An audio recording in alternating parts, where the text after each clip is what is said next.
like a Hellcat.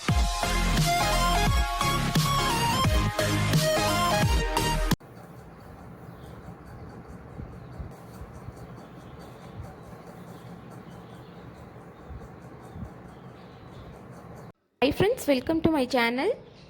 இன்னைக்கு நம்ம restaurant style chicken kebab வீட்டில் எப்படி ஈஸியாக ரொம்ப டேஸ்டியாக கிறிஸ்பியாக செய்கிறதுன்னு பார்க்கலாம் ஃப்ரெண்ட்ஸ்.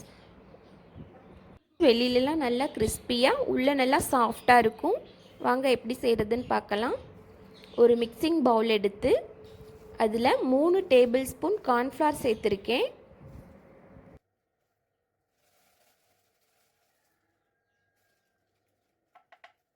கார்ன்ஃப்ளவர் சேர்த்ததுக்கப்புறம் 1 டேபிள் ஸ்பூன் மைதா மாவு, 1/2 டேபிள் ஸ்பூன் மிளகாய்த்தூள், காரம் உங்களுக்கு எந்தளவு தேவையோ அந்தளவு சேர்த்துக்கங்க ஃப்ரெண்ட்ஸ்.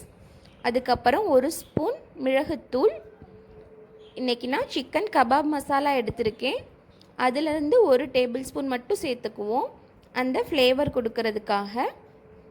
ட்ரை இன்க்ரீடியன்ட்ஸ் எல்லாத்தையும் நல்லா மிக்ஸ் பண்ணிவிட்டு வெட் இன்க்ரீடியன்ட்ஸு சேர்த்துக்குவோம். 1 டேபிள் ஸ்பூன் இஞ்சி பூண்டு விழுது, 1 மூடி லெமனை இந்த மாதிரி ஸ்க்வீஸ் பண்ணி விட்டுக்குவோம். அதுக்கப்புறம் சிக்கனுக்கு தேவையான அளவு உப்பு சேர்த்து அதோட 1 முட்டையை உடைச்சி ஊற்றி நல்லா மிக்ஸ் பண்ணிக்கிடுவோம்.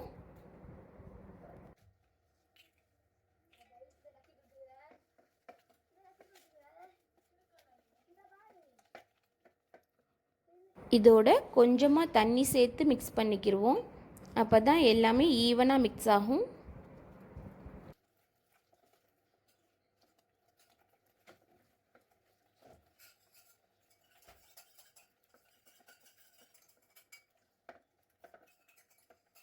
இந்த அளவுக்கு மிக்ஸ் பண்ணதுக்கப்புறம் கலர் கொஞ்சம் கம்மியாக தெரிகிறதுனால கொஞ்சமாக ஃபுட் கலர் சேர்த்துருக்கேன் ஃப்ரெண்ட்ஸ். இது ஆப்ஷனல் தான், வேண்டாம்னா ஸ்கிப் பண்ணிடுங்க. இதையும் சேர்த்து மிக்ஸ் பண்ணதுக்கப்புறம் ஒரு 10-15 புதினா இலையை எடுத்து வச்சுருக்கேன். அதையும் கொஞ்சம் க்ரஷ் பண்ணிவிட்டு சேர்த்துக்குவோம் ஃப்ரெண்ட்ஸ். அந்த ஃப்ளேவர் ரொம்பவே நல்லாயிருக்கும். சேர்த்து நல்லா மிக்ஸ் பண்ணதுக்கப்புறம் நம்ம எடுத்து வச்சுருக்க சிக்கனை இதில் சேர்த்து மேரினேட் பண்ணி வச்சிடலாம். சிக்கன் ஒரு 1/2 kg இருக்கும். அதுக்கு இந்தளவு மசாலா கரெக்டாக இருக்கும் ஃப்ரெண்ட்ஸ். லெக் பீஸில் இந்த மாதிரி கீரல் போட்டுக்கோங்க, அப்போ தான் மசாலா உள்ளெல்லாம் நல்லா சாரும்.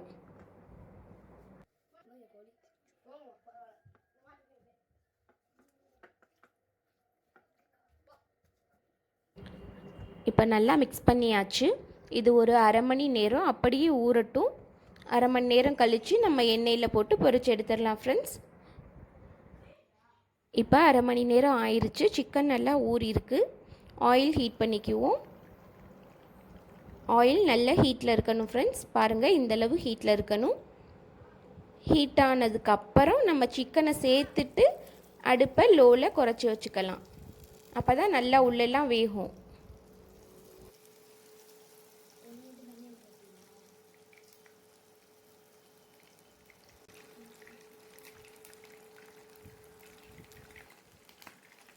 சிக்கன் ஒரு பக்கம் நல்லா வெந்ததுக்கப்புறம் அடுத்த பக்கம் திருப்பி விட்டு அடுப்பை லோ டு மீடியம் ஃப்ளேமில் வச்சு வேக வைங்க ஃப்ரெண்ட்ஸ்.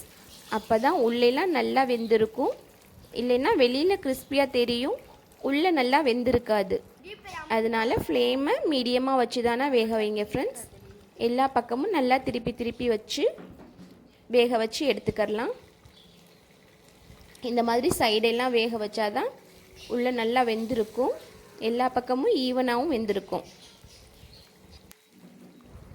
இந்த மாதிரி சிக்கனை ஒரு தடவை ட்ரை பண்ணி பாருங்கள் ஃப்ரெண்ட்ஸ். ரொம்ப டேஸ்டியாக ரெஸ்டாரண்ட்ஸ்லாம் சாப்பிட்ற அதே டேஸ்ட்டில் இருக்கும். இப்போ சிக்கன் நல்லா வெந்துருச்சு.